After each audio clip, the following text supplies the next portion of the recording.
Hello everybody and welcome back to the Overlap Breakdown channel. As always, I'm joined by my co-host Umair, who's a professional football scout and analyst. And we're here today to look at Ole Gunnar Solskjaer's Besiktas team. They are now 6 wins in their last 6 games.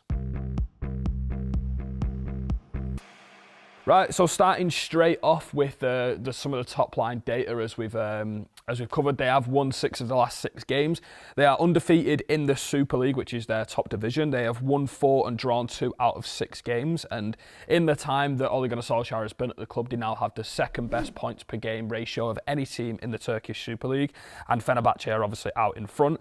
But also going into some of the deeper data, we could see that their ranks since Ole Gunnar Solskjaer took over, they've got the 4th most goals in the division, the 5th most expected goals, third biggest chances, third touches in the opposition box, 10 plus pass open play sequences, they rank first, same for goals conceded and shots faced. So it's clear that there's been a transition in terms of Ole Gunnar Solskjaer coming into Besiktas, and there's not been like a tactical revolution of the team. They played 4-2-3-1 before he joined, but in his own words he did say that they've just been working on slight little tweaks. And I want to ask you straight away, before we go into the tactics and stuff, Ole Gunnar Solskjaer has had numerous amounts of quotes talking about the culture of the club, and people sort of undermined what he was always about in terms of when he was at Manchester United. There was a lot of like, oh, he doesn't really know too much about the game tactically, everything's about making people happy.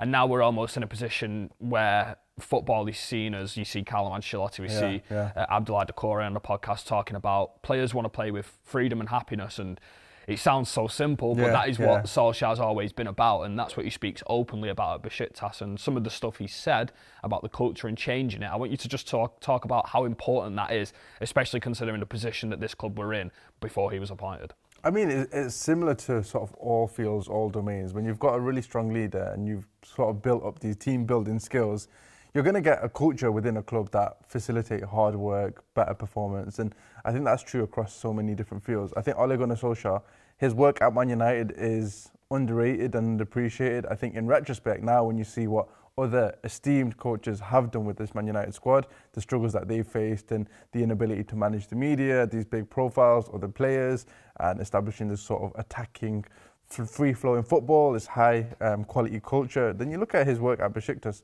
immediately with sort of fonder eyes as well. I think, like you mentioned, Doucouré on the podcast, he talked about David Moyes coming in, and in a similar way to Ancelotti, sort of getting the team sort of feeling a type of way and getting the morale up and just making these small tweaks. And I think in a 5 or 6 game period, you're not going to implement tactical changes that massively overhaul a squad.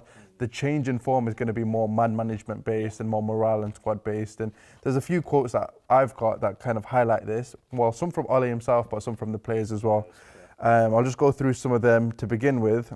The captain of Besiktas mentioned that Ole is a very positive person. That almost worked to his detriment a little bit, actually, at Man United. People said, why is he always smiling after a press conference and things like that? Which, you know, when you think back, you think, look, come on, it's a very harsh criticism. And in talking about him as a very positive person, he said, it gave us the energy and it reflected positively in our game. We remembered how to unite again.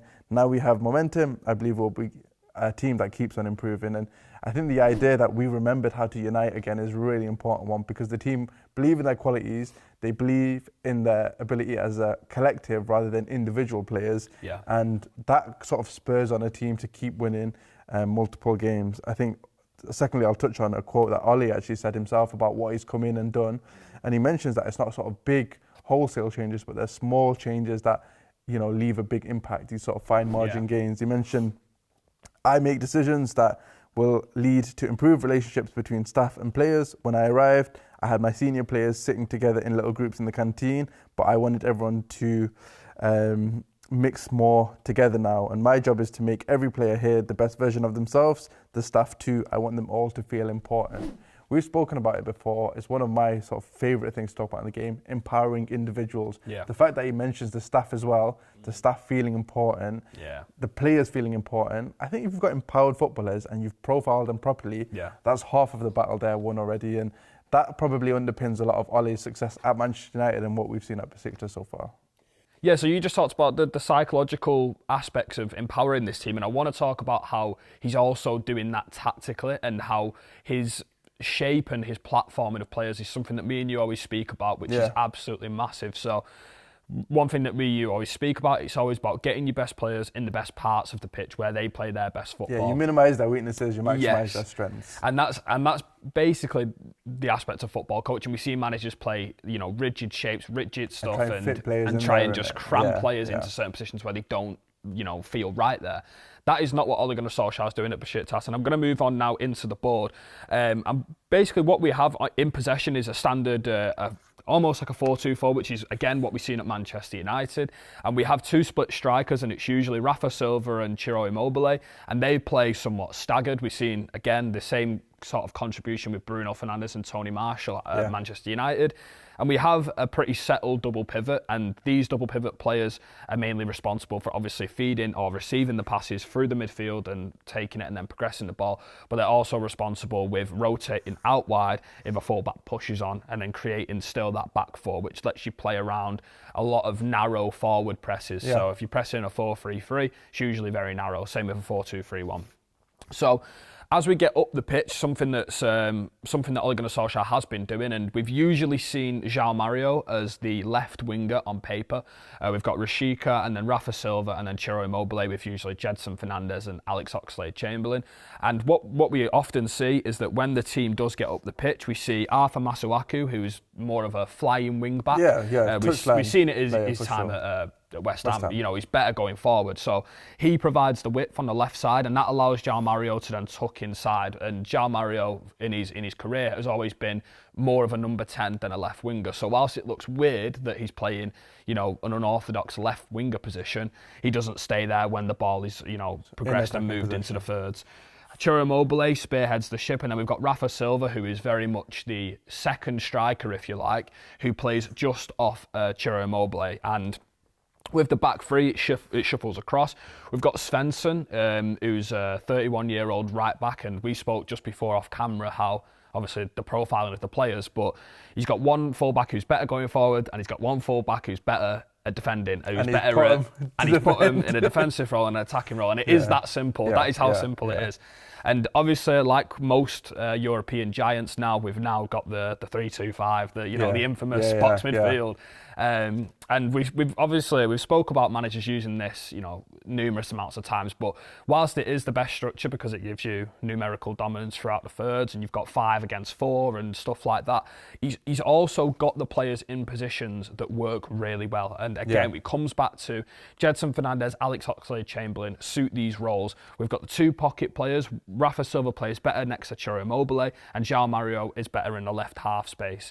And that is basically the fundamentals of Ole Gunnar Solskjaer's possession work. I just want to mention one last quick thing about their possession work.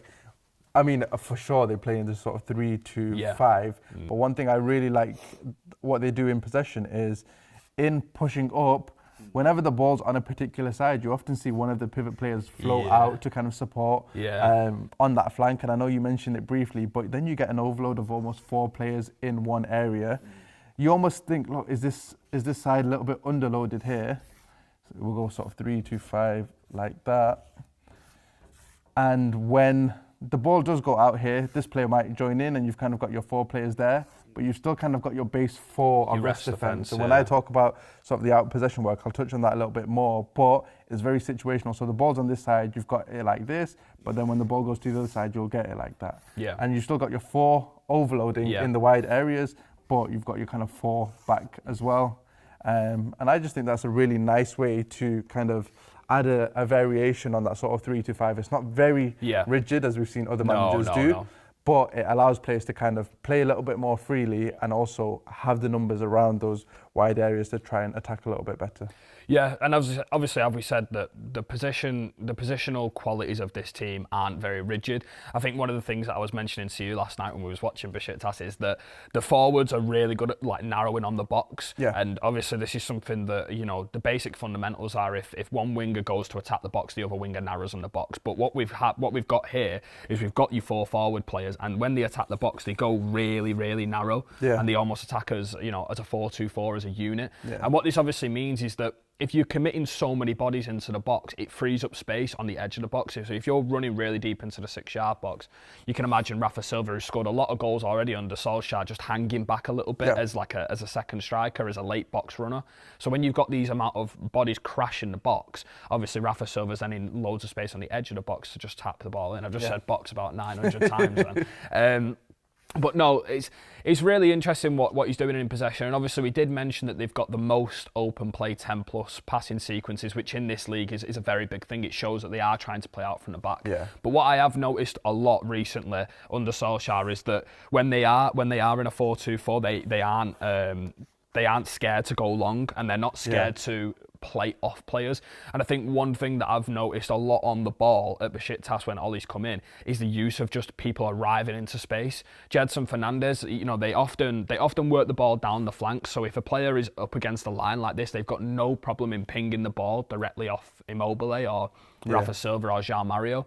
But then what it means is that these players, as soon as the ball goes in, we want runners arriving into the space. And we see a lot of up, back and throughs and stuff like that. So we see a lot of players popping it off, and then this guy makes a run in behind. So it's like third man stuff. It's really, really not simple, but it's really easy for the players to understand how to do these, little patterns. It's like principle based. It's not very. It's not overtly choreographed. It's not pattern. It's not like ultimately like defined coaching. It's just really simple, effective patterns in games that they can use to, attack space and arrive into space. And one of the things in his first game against Bilbao was, even though they had a large share of the possession, they were always looking to, if the back line was high and they were getting pressed really aggressively, playing over that press and letting players run in behind. And that's what creates them free-flowing attacking dynamics when you often see the front four like rotating around each other. It's not so much of you stay there, and then we play with the two centre forwards.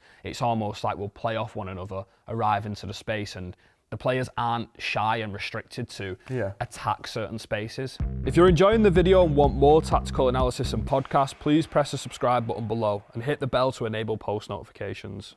Okay, now moving on into Ole's Besiktas out of possession, and just to kickstart it off, I'm going to refer to a João Mario quote.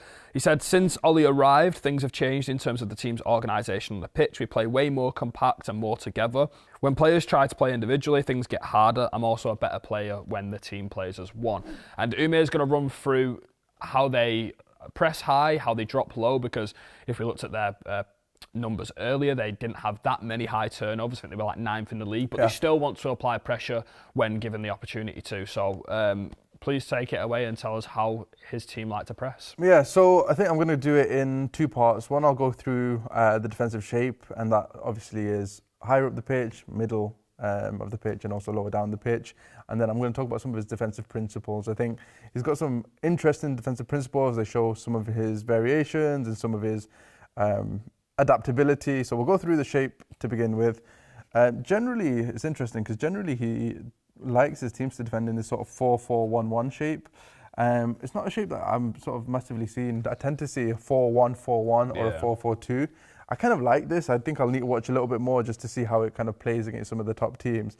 But in general, you kind of got your two blocks of four and then these sort of front two players like you mentioned earlier on in the video.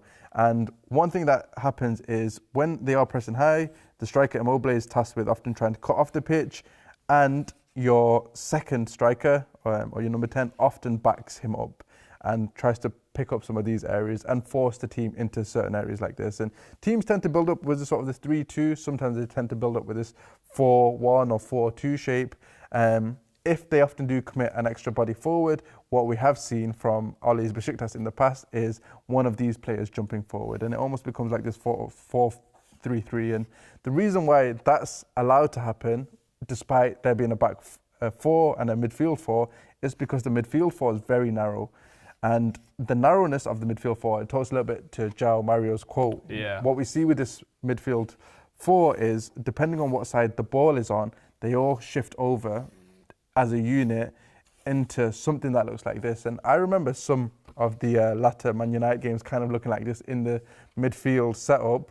When the ball does get switched out, they all very intensely kind of come across and run over like this. And you've still got your midfield four, and they're kind of blocking the pitch as a unit on one side, on the ball side. And It's a very impressive kind of implementation. It requires a lot of intensity, which means that in latter parts of the game, there's a tendency for that to drop off a little bit. Yeah.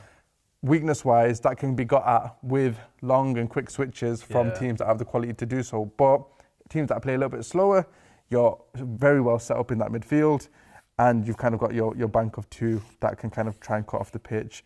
When they have shifted over, like I mentioned before, just for illustration purposes, one of these players might jump out of that line, and you've still got a fairly centrally compact midfield three with these three central players kind of pushing on a little bit in that fashion. When the team aren't in this third and they're a little bit deeper, then it kind of does drop into a more traditional 4-1-4-1, as we can see here. And in doing so, they defend quite zonally. What I've noticed is, even in their zonal defence, if the ball does go out to a player and they're not sort of directly marked, the nearest man will kind of go and push pressure on very tightly. Just so they don't have the ability to kind of get the ball, pick up and turn. And we see that all across the pitch. I think it's a clear hallmark of an Ole team. He wants that intense pressure across the pitch, but he's not sort of going man for man all across the pitch. And it's really nice. It's this sort of hybrid approach that's worked very well for him so far. On top of that, I'll also talk about this player here, back pressing really well. You think once the ball's past these sort of first two players, sometimes, and in other teams, your strikers are kind of uninvolved after that point. But on occasion, we've seen the balls kind of pop into these areas. If this player is occupied here, the number 10 will back press, and he'll often like pickpocket the ball here, and then you've got a turnover and you can go again. So they're generally some of his shapes. A deeper is very much like this. You kind of more focus on blocking space. But yeah, middle third and initial third, a lot more passive. Sort of higher up the pitch, very much more aggressive, which is interesting for a 4-4-1-1 shape, but a very nice implementation. If we talk about some of the principles, and I really like some of the quotes that Ole's talked about in terms of his defensive structure, he's mentioned that he had to bring on an extra defender in one of the games, and the reason why he did that, despite them kind of being a proactive, front-footed 4-4-1-1 side, is because he said, we couldn't press high with the right intensity later on in the game, and we had to defend our box in the final minutes. To me, that kind of demonstrates the ability of, one, if the execution of his initial plan's not going well, he's got alternatives, and he matches sort of what the game state asks for and what his players' qualities are in that moment. And he's not shy to kind of put an extra body in there for the sake of the game. More importantly, to me, it shows that you need intensity in this shape to do well. And we've spoken about how the game's moved towards a more intense, more athletic, more physical implementation of it. But in the shape won't work if you're not pressing intensely when the ball does go out to certain players. The second quote I'll mention is one of the players said, we maintained emotional control. Actually, sorry, this is an Ole quote. He goes, we maintained emotional control even though we conceded in the 45th second. If you panic in these moments like that, you can drop out of the game, but we've been working on our emotional stability. I've not heard any sort of manager talk about emotional stability. I'm working on it. As a sort of tactical approach. But I think that's brilliant because it keeps you in the game. I think it's almost sort of like a Simeone kind of thing. It's kind of like a bit between your teeth, isn't it? Like kind of relish the challenge of sort of going down or playing in difficult conditions. And I think that's ultimately like a global tactic, but in your defensive phase, you certainly see that more, in having that sort of emotional stability, not rushing things, not diving into challenges or pressing unnecessarily, but maintaining your shape and then biting and applying pressure so oppositions don't turn and attack. So, all in all, I'm really impressed. It's quite a unique defensive structure, in my opinion, but one that's been doing well for them so far, particularly against the fast counterattacks of the Turkish league. Yeah, no, I've been really impressed with him. I like the idea of he's not coming, and I think this is one of the hardest things to do is come into a team mid-season and make them high pressing straight away. Yeah, I'm not really too sure on Besiktas if they did high press before him, but it does feel like there's a lot more kind of breathing periods in the games, and it feels like they're a lot more compact. And as the players are saying, it's a lot more organised.